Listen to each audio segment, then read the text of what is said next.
স্থায়ী সম্পত্তি এবং চলতি সম্পত্তি সম্পর্কে ভালোভাবে জেনেছি।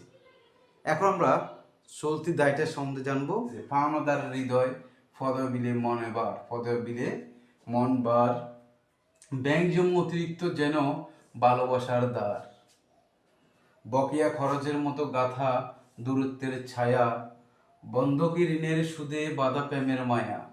এখানে যে শব্দগুলো আছে, আমি কবিতা পড়ছি ঠিক আছে, এই কবিতা সকল শব্দ চলতি দায়।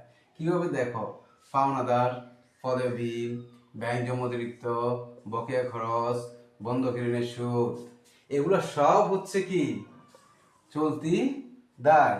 তাহলে আমরা চলতি দায়গুলো লিখতে পারি না।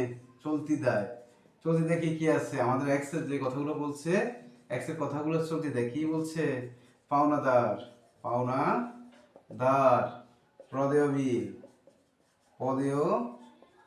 বিল, আচ্ছা ব্যাংক জমা অতিরিক্ত,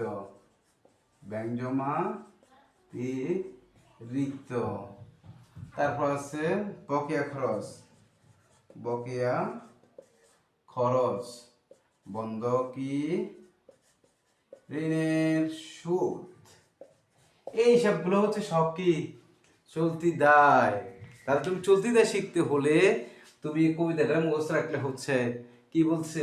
পাওনাদার হৃদয় পদবিলের মন বার, ব্যাংক জমা অতিরিক্ত যেন ভালোবাসার দ্বার।